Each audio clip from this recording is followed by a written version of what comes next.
अज्ञानतिमिरान्धस्य ज्ञानञ्जनशलाकया चक्षुरुन्मिलितं येन तस्मै श्रीगुरुवे नमः।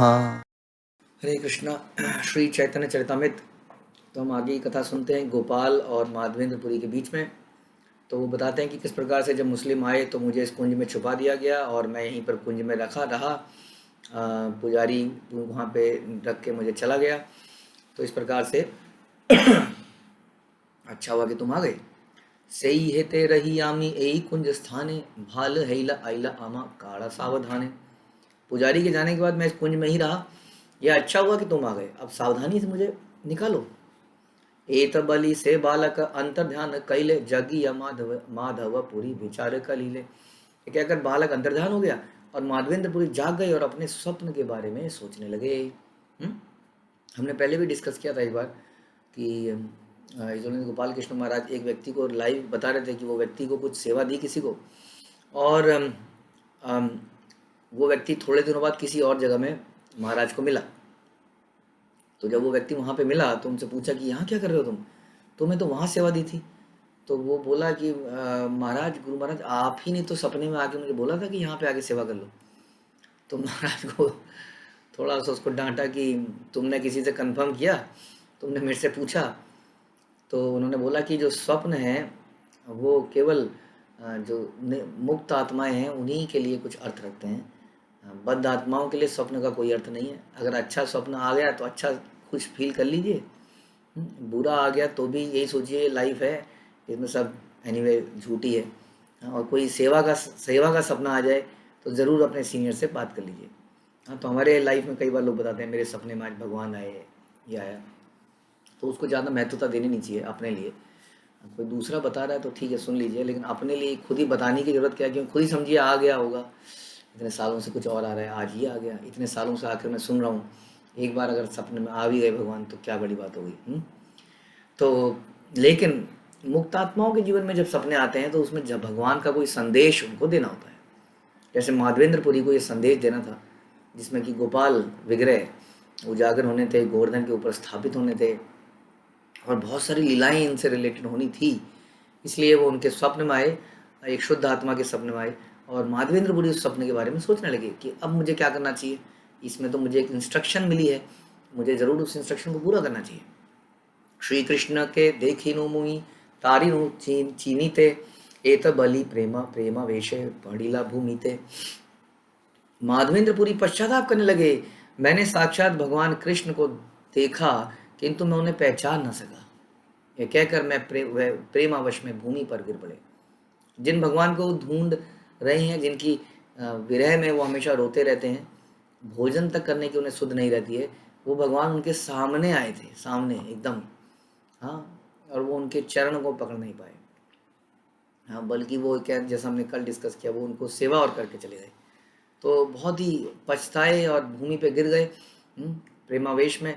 क्षणिक रोदन करी मन कैला धीरा, आज्ञा पालन लागी हैला सुस्थिरा। माधवेंद्रपुरी कुछ समय तक रोते रहे किंतु उसके बाद उन्होंने गोपाल की आज्ञा का पालन करने पर अपना चित्त स्थिर किया। इस तरह वो शांत हुए। तो ये है वैष्णव से आसक्ति की हम अक्सर बातें करते हैं कि वैष्णव से हमें आसक्ति होनी चाहिए। हाँ, लेकिन कई बार ये वैष्णव हमसे दूर चले जाते हैं, कई बार इस संसार को छोड़ के चले जाते हैं, कई बार किसी कारण से दूर हो जाते हैं। तो ऐसे में उनकी इंस्ट्रक्शंस को याद रखना ही उनका वाकई में निकट उनसे आसक्ति बनाए रखने को माना जाएगा।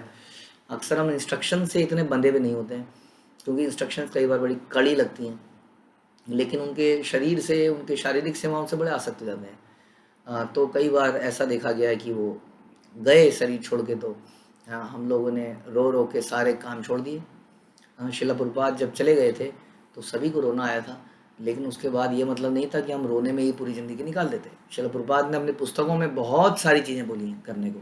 अगर आप पुस्तकों को ध्यान से पढ़ेंगे तो कोई ना कोई इंस्ट्रक्शन अक्सर आ जाती है। और उनकी प्रसन्नता इसमें ही है कि उनके डायरेक्टली बताए जाए बिना भी जस्ट मात्र क्योंकि उनकी पुस्तकों में ऐसा लिखा है, उनकी पुस्तकों के माध्यम से यदि हम उसको करते हैं तो वास्तव में उनका संग करते हैं। इसी तरह से हम देखते हैं कि जब भगवान चले गए थे संसार से तो अर्जुन बिल्कुल समाप्त हो गए थे। वो अर्जुन जो आज तक कभी हारे नहीं थे, वो सामान्य सामान्य गांव के लोगों से हार जाते हैं।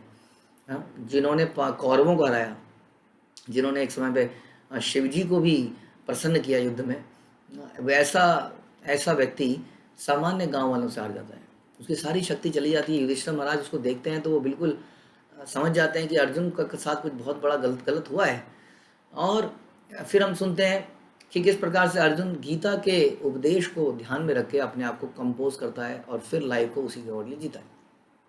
तो उसी तरह से भक्तों से हमारी आसक्ति बड़ी अनिवार्य है, लेकिन उस आसक्ति का जो सही रूप है वो है उनके वचनों से आसक्ति। यानी कि उनके कहे हुए वचनों से उनको प्रसन्नता देने के लिए आसक्ति। संग जितना मिल जाए उतना अच्छा है, लेकिन संग हमेशा मिल जाए, क्योंकि ये शरीर, ये तो संसार है, टेम्परेरी है। यहाँ शरीर टेम्परेरी है, इसलिए हमेशा वो संग नहीं मिल पाएगा। तो इस तरह से वो शांत हुए। कैसे शांत हुए? उन्होंने सुना, उन्होंने ध्यान किया कि गोपाल ने मुझे बोला क्या है। गोपाल ने मुझे बोला इस तरह से मुझे निकालो, ये करो, तो मुझे बहुत सारे काम दिए, अब कहाँ समय है पश्चाताप का। पश्चाताप एक लिमिट में ही किया जा सकता है। पश्चाताप should result in some action, कि हमें पश्चाताप है तो हम ये करेंगे, अब हम ये करेंगे, अब हम ये नहीं करेंगे। हाँ, ये नहीं कि पश्चाताप है तो केवल पश्चाताप है और हम कुछ भी नहीं करेंगे। तो इसलिए माधवेंद्रपुरी ने डिटर्मिनेशन से उठे कि मुझे गोपाल जी ऑल दो मेरे सामने आए थे, हाँ, लेकिन फिर भी कोई बात नहीं, मैं उनको प्रणाम नहीं कर पाया, लेकिन उनकी इंस्ट्रक्शंस को मान के तो उनको प्रणाम कर सकता हूँ। तो इस तरह से सोच के वो खड़े हुए। प्रातः स्नान करी पूरी, ग्राम मध्य गेला, सब लोग एकत्र करी कही तेला गिला। प्रातःकाल स्नान करने के बाद माधवेंद्रपुरी गांव में गए और सारे लोगों को एकत्र किया। फिर भी इस प्रकार कहने लगे। तो इट इज़ वेरी इंपॉर्टेंट कि हम जो भी सेवाएं करें उसमें प्लान करें। यदि हम सेवाओं में if you don't plan, that means we plan to fail. तो हमने एक प्लान बना लिया है, अगर हम प्लानिंग नहीं करते हैं तो यानी कि हमने एक प्लान बना लिया है, क्या? फेलियर का। हर चीज़ भगवान के हाथ में है, वही he is the controller. But वो चाहते हैं कि हम उनको लगे कि हम मेहनत कर रहे हैं। मेहनत करने का पहला स्टेप यही है कि हम चिंतन कर रहे हैं। चिंतन कर रहे हैं मतलब प्लानिंग कर रहे हैं कि ये काम ऐसे होगा, ये होगा, इसको ऐसे किया जाए, तभी वो अच्छे से होता है।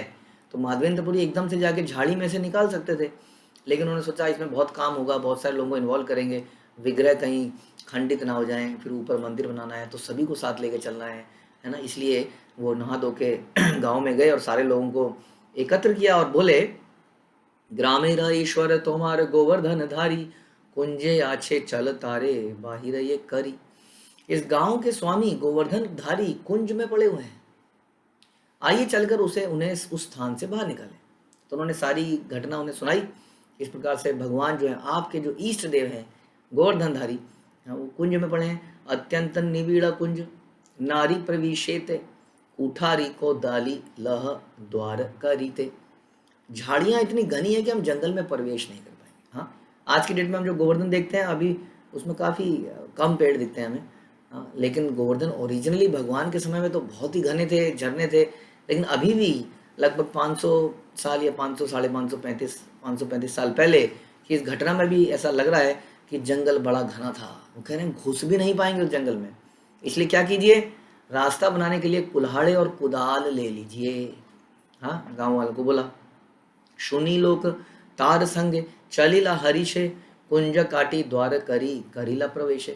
ये सुनकर सारे लोग अत्यंत हर्षित हो माधवेंद्रपुरी के साथ चल पड़े। उनको बड़ी प्रसन्नता हुई। उनके निर्देशानुसार उन्होंने झाड़ियां काटकर रास्ता बनाया और जंगल में प्रवेश किया। ठाकुर देखिला माटी त्रिणे आच्छादिता, देखी सब लोक हैला आनंदे विस्मिता। जब उन्होंने अर्चा विग्रह को धूल और घास से ढका देखा तो सबका आश्चर्य, सब आश्चर्य और हर्ष से भर गए। इसी तरह से गुरु हमें, भगवान हमारे सामने ही होते हैं लेकिन भगवान हमें दिखते नहीं हैं। जैसा हम कल डिस्कस कर रहे थे कि किस प्रकार से सारी वस्तुएं हमारे सामने होती हैं, आंखें भी यहीं होती हैं, लेकिन अंधेरा होने से कोई वस्तु दिखती नहीं है, या दिखती है तो कुछ गलत रूप में दिखती है। साधारण सा कपड़ा भी भूत पिशाच लगने लगता है। लेकिन यहीं पर जैसे बल्ब जलता है तो वही सारी वस्तुएं दिखती हैं, आँख वही है, सामान वही है, अब हमें दिखने लगता है एज इट इज़। तो इसी ज्ञान को हम कहते हैं जो हमें गुरु प्रदान करते हैं, हमें वहीं रखी हुई चीज़ें दिखने लगती हैं या उन चीज़ों के सही मतलब दिखने लगते हैं। तो उसी तरह से माधवेंद्रपुरी गोवर्धन में सारे लोग रहते ही थे, वहीं पे गोपाल उनके साथ में ही थे, लेकिन फिर भी गोपाल अदृश्य थे। तो माधवेंद्रपुरी उनके गुरु बने, उनको रास्ता दिखाया, जहाँ उन झाड़ियों को काटना सिखाया जो हमारे अनर्थ है हृदय में, और अंत में उन्हें गोपाल के विग्रह मिले। तो सबका हृदय आश्चर्य और हर्ष से भर गया। आनंद की प्राप्ति करके सब लोग आनंद में हो गए। आवरण दूर करी करिला विधिते, महाभारी ठाकुर केह नारे चलाईते। जब अर्चा विग्रह के शरीर को साफ कर दिया गया तो उनमें से कुछ लोगों ने कहा, यह विग्रह तो बहुत भारी है, इसे अकेला एक व्यक्ति हिला तक नहीं सकता। इतना भारी है विग्रह, काफ़ी भारी विग्रह हैं। आप देखेंगे अभी भी श्रीनाथ जी, श्रीनाथ द्वारा में, उनके साथ में पीछे पूरी एक चट्टान जैसी है वो जो उठा रखा है उन्होंने, पूरा एक अपने आप में एक शिला है। महा बलिष्ठ लोक एकत्र करिया, पर्वत ऊपरी गेला पूरी ठाकुर लैया। चूंकि विग्रह बहुत भारी था। हाँ, जनरली जो वज्रनाभ द्वारा बनाए गए जितने भी विग्रह हैं वो बहुत बड़े बड़े हैं। आप देखेंगे सारे विग्रह काफ़ी बड़े बड़े हैं जितने भी हम देखते हैं। अतएव कुछ बलवान लोग उसे पर्वत की चोटी पर ले जाने के लिए एकत्र हुए। माधवेंद्रपुरी भी वहाँ गए, तो कई सारे बलवान लोगों को इकट्ठा किया गया जिन्होंने उठा के उनको गोवर्धन के ऊपर ले गए, क्योंकि भगवान का ये इंस्ट्रक्शन था कि गोवर्धन के ऊपर एक मंदिर बना के मुझे स्थापित किया जाए और मुझे वहाँ पे अभिषेक किया जाए। पाथरेरा सिंहासने ठाकुर बसाइला, बड़ एक पाथर पृष्ठे अवलंब दिला। एक बड़े पत्थर को सिंहासन बनाया गया, वेदी जिसको हम कहते हैं, वेदी क्या हम ऑल्टर भी बोलते हैं। एक बड़े से पत्थर को उसमें सिंहासन बनाया और उस पर अर्चा विग्रह को प्रतिष्ठित कर दिया गया। एक दूसरा बड़ा पत्थर विग्रह के सहारे के लिए पीछे लगा दिया गया ताकि विग्रह गिरे ना। तो इस प्रकार से वहाँ पे स्थापना हुई। ये शॉर्ट में बताया, कई सारे समझ लीजिए मंत्रों का उच्चारण हुआ, बहुत सारे प्रोसेस हुए। और बड़ी विधि विधान से हम देखते हैं कि आज भी कई बार जब विग्रह स्थापना होती है तो कितना है ना, कैसे उनके नेत्रों को ढका जाता है, वर्शिप करी जाती है, फिर नेत्र खोले जाते हैं। तो इस तरह से समझ लीजिए एक उत्साह जरूर हुआ होगा।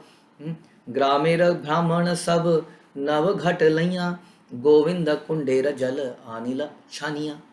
गांव के सारे ब्राह्मण पुरोहित जल के 9 घड़े लेकर एकत्र हुए और गोविंद कुंड से पानी लाया गया तथा उसे छाना गया। ये गोविंद कुंड वही कुंड है जिसको कि इंद्रदेव ने भगवान का अभिषेक करने के लिए यूज किया था। जब गोवर्धन लीला के बाद भगवान वहाँ बैठे थे, या इंद्र को ये सलाह दी गई कि आप सुरभि को लेके भगवान से क्षमा मांगने जाइए। और वहाँ पर ऐरावत उनका जो हाथी हैं उनकी सूंड में गोविंद कुंड का जल भर के भगवान का अभिषेक किया गया और इंद्र ने बहुत स्तुतियाँ करी, पूजा करी और इस प्रकार से भगवान को प्रसन्न किया। तो ये वही गोविंद कुंड का जल जो है घड़ों में रखकर सारे ब्राह्मण वैष्णव इकट्ठे हुए और उस पानी को छाना गया ताकि उसमें कुछ पत्ते इत्यादि ऐसी कोई चीज ना रह जाए। तब नव शत घट जल कैला उपनीत, नाना वाद्य भेरी भाजे स्त्रीगण गाय गीत। अर्चा विग्रह की प्रतिष्ठा करते समय गोविंद कुंड से 100 घड़े जल लाया गया। Is not 100, I think this is 900। हाँ, एक 900 होना चाहिए, मैं देख लूँगा अभी क्योंकि हिंदी में मेरे को डाउट हो रहा है इस पर। I believe it is 900। अर्चा विग्रह की प्रतिष्ठा करते समय तो ये गोविंद कुंड से घड़े ये जल के भर भर के लाए, बिगुल तथा ढोल बजने लगे और स्त्रियां गीत गाने लगी। तो जनरली ऐसे में स्त्रियां जो है भगवान से रिलेटेड कई कथाएं गाती हैं और उला उला उल उल ध्वनि करती हैं, जैसे आपने सुना ऊ करके। तो बहुत शुभ इस ध्वनि को माना जाता है। तो ये ध्वनियाँ होती हैं, गीत गाते हैं। ये सारे गीत कौन से होते हैं? ये गीत भगवान की लीलाओं से रिलेटेड ही होते हैं। तो इस तरह से स्त्रियां जो है गीत गाने लगी, बिगुल और ढोल बजने लगे। प्रतिष्ठा उत्सव के समय कुछ लोग गा रहे थे, केह गाय केह नाचे महोत्सव हैला, दधी दुग्ध धृत आइला ग्रामे यत छिला। प्रतिष्ठा उत्सव के समय कुछ लोग गा रहे थे, कुछ नाच रहे थे। गांव का सारा दूध, सारा दही और सारा घी उत्सव के लिए लाया गया। अब हम सोच सकते हैं कैसा भाव रहा होगा। ये है, अभी तो काफ़ी बदल गया है भाव। पिछले 500-600 सालों में बहुत चेंजेस आ गए हैं संसार में। हाँ, ख़ास तौर पे हमारे देश में, क्योंकि यहाँ पे ऐसे लोगों का आगमन हुआ जो कि बिल्कुल म्लेच्छ थे और भक्ति से बहुत दूर थे। और हमारी गलती ये रही कि हम लोग उन लोगों से इन्फ्लुएंस हो गए, जैसे कि आज भी हम उन लोगों से इन्फ्लुएंस होते जा रहे हैं। हम्म? आज भी कंटिन्यूअसली हम लोग कहने को तो आज़ाद हो गए हैं, लेकिन हमारी मानसिकता गुलाम हो गई है। क्योंकि हम ऐसे लोगों के को हमने लीडर मान लिया है या हमारे गोल मान लिया है। है ना, होता है ना हमारा कि ये मेरा क्या कहते हैं उसको, इसी को मैं फॉलो करना चाहता हूँ। हाँ, ये मेरा रोल मॉडल है, रोल मॉडल। तो हमारे रोल मॉडल आजकल बड़े बड़े क्रिकेटर, बड़े बड़े फिल्म एक्टर, एथलीट, ये हमारे रोल मॉडल होंगे जिनका वास्तविक चरित्र से कोई मतलब नहीं है। ये शरीर के कुछ कर्तव्य दिखा के हाँ कुछ अपना व्यवसाय करते हैं, which is not a problem. But ऐसे व्यवसायी को रोल मॉडल कैसे बना सकते हैं? इसका मतलब हमारा भी लक्ष्य एक व्यवसायी बनना है, पैसा कमाना है। तो इस तरह से पिछले ये 500 सालों में अंग्रेज आए, मुगल आए, तो इनसे बहुत बड़ा चरित्र का लॉस हुआ। और वो कंटिन्यूसली होता जा रहा है। तो उसके कारण से लोगों के अंदर ये स्वाभाविक जो उनका रुचि थी इन चीज़ों में, वो समाप्त हो गई है। अब उत्सवों का मतलब हो गया है किसी रेस्टोरेंट में खा लेना, कुछ जुआ इत्यादि गैम्बलिंग कर लेना। हाँ, इस तरह से कुछ कुछ लोग, यही सारे उत्सवों का मतलब रह गया है, खाना पीना बस। नए नए कपड़े पहनने का एक बहाना मिल गया है कि नए कपड़े बनेंगे, उससे ज़्यादा कुछ रह नहीं गया है। यहाँ पे देखिए, जो उत्सव था इसमें गांव वालों के पास जितना भी दूध था, जितना भी दही था, जितना भी घी था, वो सब कुछ ले आए भगवान के इन उत्सव के लिए। और आज की डेट में क्या लोग बोलते हैं? लोग बोलते हैं अरे देखिए आप कितना सारा दूध दही को बहा देते हैं भगवान में नहलाने के लिए, इससे अच्छा किसी गरीब के मुंह में डाल दीजिए। अगर गरीब के मुंह में डाल के गरीब का हाल ठीक हो जाता, तो हमारा क्वेश्चन पहला है कि गरीब गरीब है क्यों? किसने बनाया उसको गरीब? क्यों बना? क्या ये कोई बाई चांस है? जब संसार में कुछ भी बाई चांस नहीं है, तो गरीब गरीब हुआ ही क्यों? उसी गरीब को यदि वही भगवान का अभिषेक किया गया, चरणामृत पिलाया जाएगा, तो उसके पाप जरूर समाप्त हो सकते हैं। हाँ, लेकिन वो दूध और घी खाने से कुछ नहीं होगा, और ज़्यादा नीचे ही गिरेगा वो, और ज़्यादा खाली वेला बैठा रहेगा सड़क पे, उसको लोग डालते रहेंगे, और ज़्यादा तमोगुण में जाता जाएगा। इससे तो बेहतर है कि वो रजोगुण में तो जाए, कम से कम रजोगुण में तो जाए, तमोगुण से जो सड़क के किनारे गंदी चीज़ों में पड़ा हुआ है और लोग उसको डाले जा रहे हैं और वहीं पे खाया जा रहा है, वहीं पे सोए जा रहा है, वहीं पे हगे जा रहा है। हाँ, तो इस तरह से वो तो घोर तमोगुण में जा रहा है। तो कम से कम नहीं देंगे तो कुछ तो हाथ मारेगा, कुछ तो करेगा। लेकिन बेस्ट तो होगा कैसे उनको कृष्ण का प्रसाद मिल जाए। वही ये जो कहीं बहाया नहीं जाता है, बहाया तो क्या जाता है? हाँ, बहाया तो पैसा जाता है शराब में। हाँ, करोड़ों करोड़ों रुपए में मूवी बनाई जाती है, और वो मूवी केवल आपके अंदर लस्टी डिज़ायर पैदा करती है। हीरो बनने के हेयर स्टाइल, कपड़े पहनने के स्टाइल, नई नई गाड़ियों के स्टाइल ही सिखाती है, या इमोशनली आपको एक्सप्लॉइट करती है। जब पिक्चर से आप निकलते हैं तो कहीं ना कहीं ड्रीम्स में होते हैं उसी पिक्चर के, और फिर अगले दिन 2-3 दिन तक आपस में चर्चाएं करते हैं। आपस में चर्चाएं करते, तूने वो सीन देखा था, तूने वो कॉमेडी सीन देखा था। इस प्रकार करोड़ों रुपया जो स्पेंड हो रहा है, nobody is talking about that. कोई उस बारे में बात नहीं कर रहा है। करोड़ों करोड़ों रुपया फैशन के ऊपर बर्बाद हो रहा है। हाँ, लेकिन भगवान के चरणामृत में जो दूध दही जा रहा है, हाँ, उसके लिए बात कैसे? आप कहाँ बर्बाद कर रहे हैं? हम तो वही सारा चरणामृत तो बांट दे रहे हैं। हाँ, इसलिए ये जो नेचुरल डिज़ायर थी जीव की, कृष्ण के इटर्नल एक नित्य सेवक की, वो अब धीरे धीरे समाप्त हो जा रही है। आज की डेट में कोई ऐसा करना नहीं चाहता। हम देखते हैं इवन जो देवताओं को भी दूध चढ़ाते हैं, वो क्या करते हैं, इतने से दूध में इतना सारा पानी मिला के उस वाइट पानी को चढ़ाते हैं। बेसिकली वाइट पानी को हम चढ़ाते हैं, हम कहते हैं हमने दूध चढ़ाया। अब बहुत सारे लोग चढ़ाते हैं आज भी, वो पानी चढ़ाते हैं। बताइए कितना बड़ा व्यवसाय है। जैसे कि एक दूध वाला जो है, उसको कोई बोलता है जी दूध क्या भाव है, होता है 65 का है, बोलता है 60 में दे दोगे? तो कहते हैं दे दूंगा, आना 5 रुपये का पानी मिला देता है ना। कोई कहता है 50 में दे दोगे? दे दूंगा, हाँ, तो 15 रुपये का पानी मिला देता है। हाँ, इस प्रकार से कोई कहता है जी 20 रुपये में दोगे, तो फिर वो कितने का, 45 रुपये का पानी मिला देता है। हाँ? इसी तरह से देवता जी जो है हमारे, देवता जी बड़े दिनों से मुरादें पूरी नहीं कर रहे हैं, काम बढ़ नहीं रहा है, तो उतना ही पानी मिल जाएगा। जितना आप दोगे उतना पानी मिलाते रहेंगे। तो हम लोगों ने भी पानी की क्वांटिटी बढ़ाते जा रहे हैं। हाँ, अक्सर जो ऐसे संस्कार होते हैं उसमें घी लाया जाता है, तो सबसे सस्ता घी, अरे घी तो है, जला कौन सा पेट में जाएगा, आग में जलेगा। लाओ सबसे 150 रुपये का देसी घी, 150 रुपये का देसी घी, देसी घी नहीं है वो, किसी गाय भैंस जानवर की चर्बी है जिसको हम जला रहे हैं, वो घी हो ही नहीं सकता है। लेकिन हमें क्या फर्क पड़ता है, आग ही तो लगानी है। वास्तव में हम समझ नहीं रहे हैं कि वो जो अग्नि है वो तो विष्णु का मुख है। आप विष्णु के मुख में इतनी घटिया घी कैसे डाल सकते हैं? तो इसीलिए बोला गया कि यज्ञ आज की डेट में रहा ही नहीं है पॉसिबल, क्योंकि आदमी का दिल छोटा हो गया है बहुत ज़्यादा। हाँ, उसके अंदर शुद्धि भी नहीं रही है। इसलिए हरे कृष्ण मंत्र, पैसा नहीं जाता ना, जिसमें पैसा ना जाए आदमी करने को तैयार है। एनीथिंग विच इज़ फ्री दे दीजिए। फ्री क्या है? हम दुकान में जाते हैं पहले पूछते हैं फ्री क्या है, इसके साथ में कुछ फ्री है? चाहे फ्री में बिल्कुल कंडम चीज़ दे रहा हो, हाँ ये बढ़िया है, फ्री फ्री फ्री। इसलिए हरिनाम भी क्या है? फ्री। कोई योग्यता नहीं है, कोई पैसा नहीं मांगा जा रहा है, करिए जी आप, फ्री ही का ज़माना है, इसलिए फ्री में हरिनाम लीजिए, लेकिन फिर भी नहीं ले रहे। तो खैर ये बात तो है, होने को तो कलयुग की है, लेकिन उस वक्त भी माधवेंद्र पुरी जैसे भक्त थे और लोगों के हृदय इतने बड़े थे। आज भी शिला प्रभुपाद की कृपा से ऐसे हृदय हैं। मैं आज ही सोच रहा था मायापुर का जो मंदिर, भव्य मंदिर बन रहा है, इतिहास में ऐसा ना तो कभी मंदिर बना है ना कभी ऐसा मंदिर बनेगा, ऐसा लगता है। हाँ, और उसमें कई भक्तों ने हजारों करोड़ों रुपए अपने जेब से लगा दिए। कैसे भक्त बनाए शिला प्रभुपाद ने, जिन्होंने कई सैकड़ों करोड़ अपनी जेब से लगा दिए और लगाए जा रहे हैं, और कुछ कुछ छोटा मोटा जो बचा है अब उसको मांग रहे हैं इधर उधर। तो वास्तव में ऐसे लोग आज भी हैं जिन्होंने अपना सब कुछ त्याग दिया है। जैसा कि यहाँ पे हम देख रहे हैं, गांव वालों ने जितना भी उनके पास था सब कुछ ले आए भगवान का अभिषेक करने के लिए। भोग सामग्री आइल संदेशादि यत, नाना उपहार तहाँ कही पारिकत। वहाँ पर नाना प्रकार के व्यंजन तथा मिठाइयाँ और अन्य उपहार लाए गए।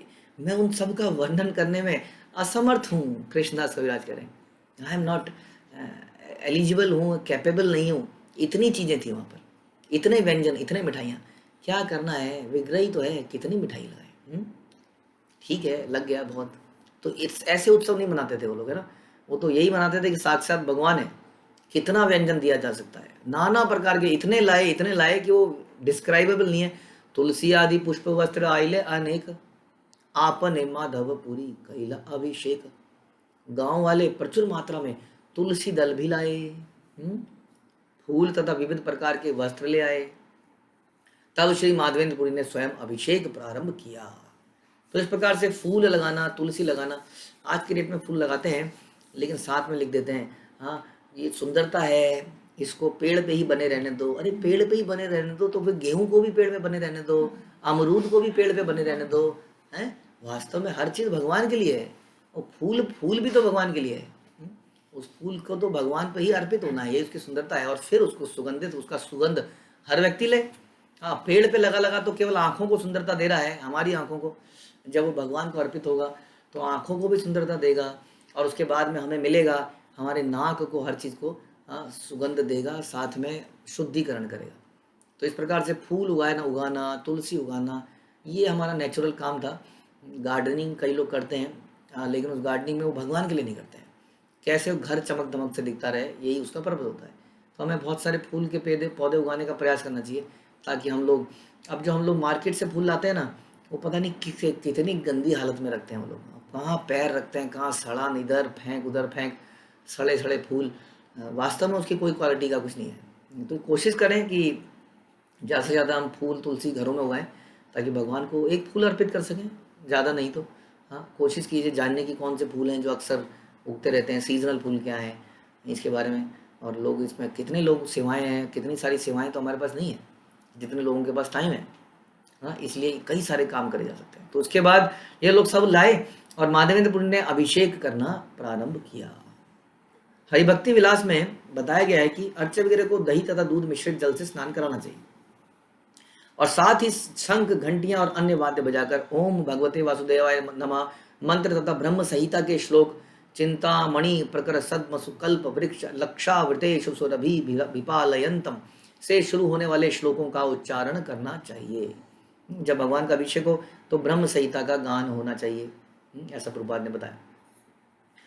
अमलंगा दूरी करी कराइल स्नान, बहु तैल दिया कैला श्री अंग चिंकण। जब मंत्रोच्चारण से सारा अमंगल दूर हो गया, तब अर्चा वगैरह का अभिषेक प्रारंभ हुआ। तो अभिषेक से पहले भी जैसे हमने बताया, you have to plan everything. अभिषेक बहुत बड़ा काम है, उसमें कई सारे पात्र लाने हैं, उन पात्रों में बड़ी शुद्धता से कुछ पदार्थ डालने हैं, जैसे कई तरह के जूसेस, पंचगव्य तो है ही पंचगव्य में दूध, दही, घी तो डालना ही डालना है, उसके अलावा शहद है, उसके अलावा कई तरह के जूसेस हैं, नारियल का पानी है, सादा पानी है, गर्म पानी है, कई तरह का अलग अलग कलर्ड जो कई चीज़ें होती है जो कलर्ड हो जाती है ना, खसखस है, ऐसी कई चीज़ें हैं, तो उन चीज़ों से भगवान का अभिषेक कराया। फिर उन चीज़ों में शुद्धि, उसमें क्या तुलसी के पत्र डाल सकते हैं, और ऐसी कई चीज़ें प्रोसेस किया जाए। उसके बाद में भगवान की पहले आरती करी, पहले उनके वस्त्र बदले जाते हैं, उनको स्नान के वस्त्र पहनाए जाते हैं, उसके बाद उनकी आरती होती है, उसके बाद उनमें कुछ चंदन इत्यादि लेप करा जाता है, फिर कुछ मालाएं पहनाई जाती हैं ड्राई फ्रूट्स की, उसके बाद में अभिषेक। तो इतनी तैयारी, इतने मंत्रों का उच्चारण होता है, ये सब है।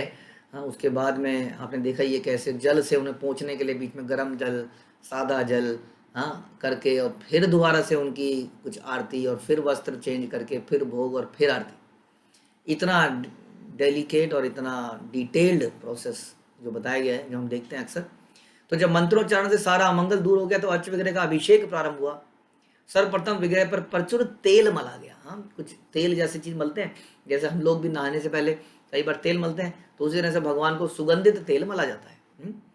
और ऐसा ही एक तेल आप जानते हैं कि हम लोगों को अवेलेबल भी होता है, नरसिंह ऑयल, जो मायापुर में मिलता है। भगवान नरसिंह देव को उनकी मालिश करा हुआ वो तेल हमें मिलता है। उससे अपनी मालिश नहीं करनी है, कृपया कहीं मालिश करने लग जाएं, उसको हल्का सा टच करके लगाना है बस, भगवान का प्रसाद समझ के, तो जिससे उनका शरीर चिकना उठा। पंचगव्य पंचामृते स्नान कराइया, महास्नान कराइल शत घट दिया। प्रथम स्नान के बाद पंचगव्य से तथा फिर पंचामृत से स्नान कराया, फिर 100 घड़ों में लाए गए घी तथा जल से महास्नान कराया गया।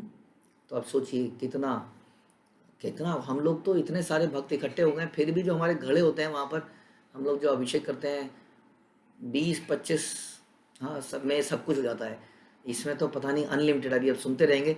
तो उसके बाद क्या हो गया कि पंचगव्य पंचामृत से कराया, उसके बाद घी और जल से महास्नान कराया। तात्पर्य में श्रभ बताते हैं, श्रभ पात की जय। पंचगव्य दूध, दही, घी, गोमूत्र तथा गोबर से बनता है। ये सारे पदार्थ गाय से प्राप्त होते हैं। अतएव हम कल्पना कर सकते हैं कि गाय कितनी महत्वपूर्ण है, क्योंकि इसके मूत्र और गोबर की विग्रह को स्नान कराने की जरूरत पड़ती है। हाँ, कई बार हम जो शहरी तो हो ही गए हैं, तो हमें बड़ी बदबू आती है। गाय का कहीं पर मूत्र पड़ा हो तो सबकी नाक दब जाती है, हाय हाय छीछी, हाय हाय छीछी। यहाँ पे कहना है कि भगवान को स्नान उससे कराया जाता है। पंचामृत में 5 प्रकार के अमृत होते हैं, दही, दूध, घी, शहद तथा चीनी। इसके भी अधिकांश, ये पंचामृत बता रहे हैं, इसके भी अधिकांश अव्यय गाय से प्राप्त होते हैं। दही, दूध, घी, इन्हें सुस्वादु बनाने के लिए चीनी तथा शहद मिलाया जाता है। ओके। पुनः तेल दिया कैल श्री अंग चिंकण शंख गंधो धके कैल स्नान समाधान। महास्नान के बाद पुनः विग्रह को सुगंधित तेल से मलकर उनके शरीर को फिर से चिकना किया गया। तत्पश्चात एक शंख में सुगंधित जल भरकर अंतिम अभिषेक संपन्न किया गया। श्रील भक्ति सिद्धांत सरस्वती ठाकुर टीका करते हुए बताते हैं कि हरिभक्ति विलास से कि जौ का आटा, गेहूं का आटा, सिंदूर, उड़द की पीसी दाल तथा अवाटा यानी कि पिसे चावल तथा केले का चूर्ण को गाय की पूंछ के बाल से बने ब्रश तूली से विग्रह के शरीर पर लेपा जाता है। तो कई बार आप मंदिरों में देखेंगे एक छोटा सा ब्रश से हम लोग ऐसे ऐसे करते हैं कई बार, तो उसमें ये सारी चीज़ें होती हैं, बता रहे हैं। जौ का आटा, गेहूं का आटा, सिंदूर, उड़द की दाल, पिसी दाल, अवाटा यानी कि पिसे चावल और केले का चूर्ण, और गाय की पूंछ के ब्रश से भगवान के शरीर पर लगाते हैं। इससे अच्छी चमक आ जाती है। विग्रह के शरीर पर मला जाने वाला तेल सुगंधित होना चाहिए। कहीं सरसों का तेल लगा दें। महास्नान संपन्न कराने के लिए विग्रह के ऊपर कम से कम 24 गैलन जल उड़ेलना चाहिए, बता रहे हैं, कम से कम, यानी कि लगभग 2.5 मन जल उड़ेलना चाहिए, बता रहे। श्रीअंग मार्जन करी वस्त्र पराइला, चंदन तुलसी पुष्प माला अंग ढीला। विग्रह का शरीर स्वच्छ करने के बाद उन्हें सुंदर नए वस्त्र पहनाए गए। फिर विग्रह पर चंदन, तुलसी माला और अन्य सुगंधित फूलों की मालाएं पहनाई गई। यदि हम ऐसा नहीं करेंगे तो हम क्या करेंगे, अपने ऊपर ही चंदन लगाते रहेंगे, अपने ऊपर ही माला लगाते रहेंगे, क्योंकि ये सजाने की, सुंदर बनने की इच्छा तो हमारे अंदर है ही। इस इच्छा को जब तक हम भगवान के विग्रह में नहीं लगाने की सोचेंगे, तब तक हम अपने ही थोबड़े पे, अपने ही शरीर पे पॉलिश और पेंट पोतते रहेंगे। तो हमें कोशिश करनी है कि ये सारी चीज़ें हम भगवान के साथ करें, ताकि हम अपने साथ ये करने की इच्छाएं धीरे धीरे समाप्त हों और हमारा शरीर, मन सब कुछ स्वच्छ हो जाए। धूप दीप करी नाना भोग लगाईला, दधि दुग्ध संदेश आदि यत किछु आईला। अभिषेक संपन्न हो जाने के बाद अर्चा विग्रह को धूप तथा दीप अर्पित किए गए और विभिन्न प्रकार का भोग अर्पित किया गया। भोग में दही, दूध तथा अनेक मिठाइयां सम्मिलित थी। तो सारा दूध दही तो पहले ही लग गया था, यानी कि और भी दूध दही लाया गया, जिससे कि अनेक प्रकार की मिठाइयां बनाई गई और कई तरह की चीजें बनाई गई। सुवासित जल नव पात्रे सर्म समर्पिला, आचमन दिया से तांबूल निवेदिला। सर्वप्रथम अर्चा विग्रह को तरह तरह का भोग अर्पित किया गया। किसने अर्पित किया? एक ऐसे व्यक्ति ने जो खाता ही नहीं है। हाँ, माधवेंद्रपुरी जो बैठे ही रहते हैं, बस कोई दे गया तो दे गया। एक ऐसा सन्यासी जिसका ना तो घर है ना बार है। देखिए, जब भगवान की सेवा की बात आती है तो वही सन्यासी कितनी डिटेल्ड सेवा कर सकता है। हाँ, जिसको अपने लिए कोई वस्तु खाना तक नहीं चाहिए, वस्त्र नहीं चाहिए, वो भगवान की इतनी एलिबरेट तरीके से अभिषेक करे, उनकी आरतियां करे, उनको भोग लगाए, क्योंकि वही तो थे जो सबको गाइड कर रहे थे। तो इस प्रकार से भोग अर्पित किया गया। फिर नए पात्रों में सुवासित पीने का जल, तब आचमन के लिए जल दिया गया। अंत में मसालेदार पान का भोग लगाया गया। हमारे लिए नहीं है, भगवान के लिए है। आरात्रिक करी कैलस बहुत स्तवन, दंडवत करी कैल आत्मसमर्पण। तांबूल तथा पान देने के बाद भोग आरती संपन्न की गई। अंत में हरेक ने विविध प्रार्थनाएं की तथा विग्रह को पूर्ण आत्मसमर्पण के भाव में दंडवत प्रणाम किया। हम लोग फिर अंत में प्रेम ध्वनि करते हैं अक्सर, और प्रेम ध्वनि करने के बाद हम दंडवत प्रणाम करते हैं। तो सारी सेवाएं वो हमारी एक्सेप्ट करें और हम उनकी सेवाओं में इस प्रकार से निरंतर लगे रहें, यही हमारी आशा रहती है। तो ये सारा संपन्न हुआ। ग्रामेर यत के तंडुल दाली दो धूम चूर्ण, सकल आनिया दिल पर्वत हैल पूर्ण। जो ही ग्वाल वालों को पता चला कि अर्चा विग्रह की प्रतिष्ठा होने जा रही है, वे अपने यहाँ से सारा चावल, दाल, गेहूं और आटा ले आए। देखिए, अभी तक तो दूध, घी, दही लाए थे, अभी तक तो अभिषेक हुआ था। अब जो उनकी स्थापना और सही तरीके से हो रही है, तो क्या किया गांव वालों ने, जितना भी उन पे चावल, दाल, गेहूं था, सब ले आए।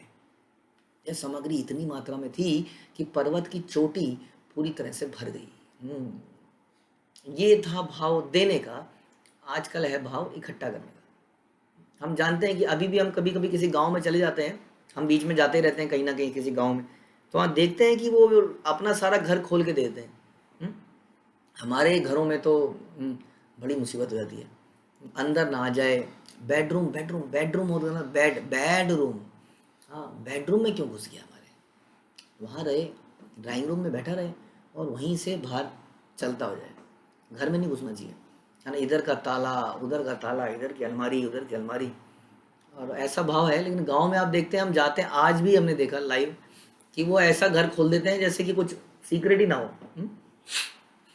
तो इस प्रकार से, और अपनी हर वस्तु ला के दे देते हैं, ऐसा उनका आज भी भाव है। तो यही भाव हम देख रहे हैं यहाँ पर इस कथा में, कि जितना भी उन पे चावल, दाल, गेहूँ था वो सभी ले आए, जबकि उनके पास आगे का कुछ पता नहीं होता उन्हें। हमारे तो बैंकों में बहुत पैसा है, हम जानते हैं कि ख़त्म भी हो जाएगा तो भी आ जाएगा, फिर भी निकलता नहीं है हाथ से। लेकिन इनके पास तो इन्हें फिर से उगाना है, फिर से काटना है, फिर से खाना है। तो जो इन्होंने उगाया था, कह रहे हैं सारा चावल, सारा दाल, सारा गेहूँ, आटा ले आए। ये सामग्री इतनी मात्रा में थी कि पर्वत की चोटी उससे भर गई। कुंभकार घरे छिल, ये मृद भाजन, सब अनाइल प्राते चढ़िल रंधन। जब गांव वाले चावल, दाल, आटा ले आए, तो गांव के कुम्हार भोजन पकाने के लिए सभी प्रकार के बर्तन ले आए और प्रातः काल से भोजन पकाना प्रारंभ हो गया। इस प्रकार से हर वस्तु अपने आप पूरी हो जाती है। जब हम भगवान की सेवा में लगते हैं तो कोई कहीं से आता है, कोई कहीं से आता है, और सारी आवश्यकताएं पूरी होती हैं। जैसे कि शिला प्रभुपाद ने शुरू किया, तो जब कीर्तन किया तो वो खुद ही बेचारे, खुद ही उस शुरुआत में कोई था नहीं, तो प्रभुपाद जो है खुद ही इतना उनके अंदर वो था कि गाते भी थे, खुद ही बजाते भी थे, खुद ही बनाते भी थे, खुद ही प्रवचन भी देते थे, खुद ही साफ भी करते थे, सारे काम खुद ही करते थे। जैसे कि भारत में भी पुस्तकें लिखते भी थे, छापते भी थे, कागज भी लाते थे, प्रूफ रीडिंग भी करते थे, बांटते भी थे, फंड मैनेजमेंट भी करते थे। लेकिन धीरे धीरे धीरे क्या हुआ, सारी की सारी भगवान ने उनकी सारी जो है ज़रूरतें पूरी करी। एक से एक लोग उन्हें मिले, ऐसे लोग मिले जिन्होंने Chaitanya Charitamrita, I think within a month उन्होंने, या मंथ और 2, चैतन्य चरितामृत को पूरा पब्लिश कर डाला। सोचिए, रात दिन लग गए। हाँ, इट वॉज इन हरी। चैतन्य प्रभुपाद ने बोला था, आई वॉन्ट दिस, हाँ, this book at the earliest. तो लोगों ने मिल के कर दिया। हाँ, और हम सुनते हैं उनकी लीलामृत में कि कोई अचानक से गिटार लेके बैठ जाता था, कोई बॉन्जो, कोई कोई अपने अपने इंस्ट्रूमेंट ला के वहाँ कीर्तन मंडलियाँ बन गई अपने आप। अपने आप कुकिंग एक्सपर्ट बन गए, पेंटर बन गए। हाँ, रथ रथ बना लिया उन लोगों ने। जिन्होंने रथ कभी जीवन में नहीं देखा तो उन्होंने रथ बना लिया। जिन्होंने जगन्नाथ जी की डीटीज नहीं देखी थी उन्होंने जगन्नाथ जी की कार्विंग कर दी, वहाँ जगन्नाथ जी बना दिए। तो ऐसे ऐसे लोग, हाँ, इस तरह से सारी ज़रूरतें पूरी हो जाती हैं यदि हम भगवान को प्रसन्न करें तो। तो वहाँ पर सामान तो आ ही गया था, बर्तन भी आ गए। दश विप्र अन्न रांधी, करे एक स्तूप, जना 5 रांधे व्यंजन आदि नाना सूप। 10 ब्राह्मणों ने अन्न पकाया, और 5 ब्राह्मणों ने सूखी तथा रसदार सब्जियां बनाई। यानी कि 15 तो कुक थे, हेल्पर की बात नहीं कर रहे हैं, हेल्पर तो जिन्हें थे, 15 तो कुक लगे हुए थे। तो 10 ने, और इनकी आपस में लड़ाई नहीं थी कोई भी। नहीं नहीं ऐसा नहीं बनेगा, नहीं नहीं ऐसे ही बनेगा, नहीं नहीं मैं कह रहा हूँ ऐसा बनेगा, नहीं इसमें ये नहीं डलेगा।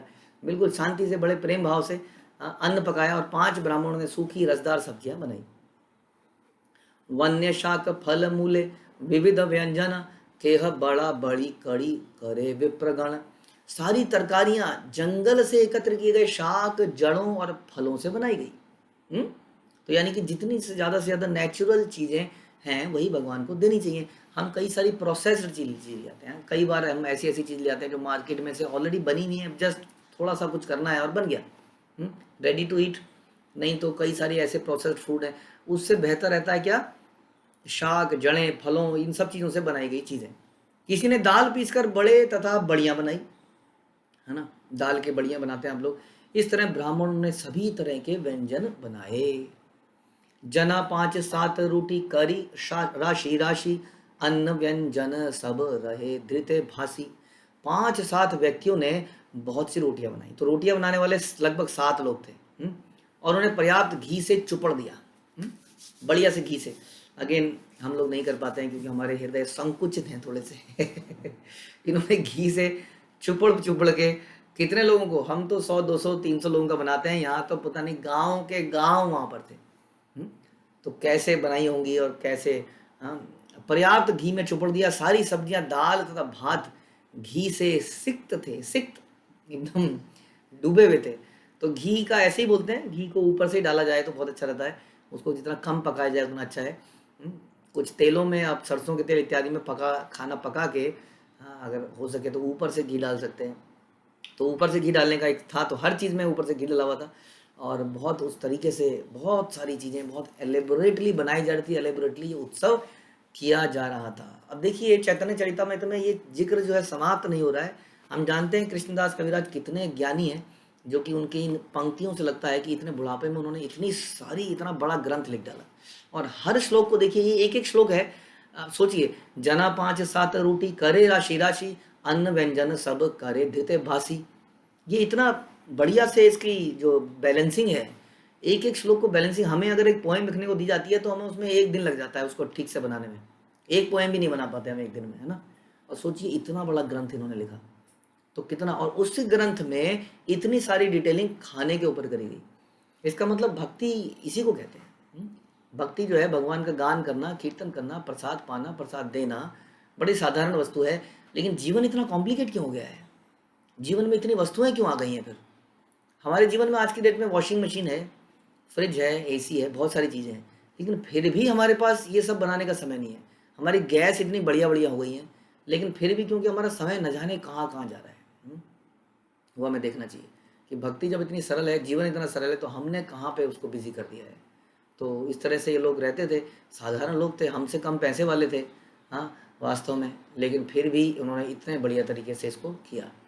तो ऐसे ही हमें सोचना चाहिए कि भगवान की संतुष्टि से ही सारी जगत की संतुष्टि है। कृष्णदास कविराज की जय, श्री चैतन्य चरितामृत की जय, श्रील प्रभुपाद की जय।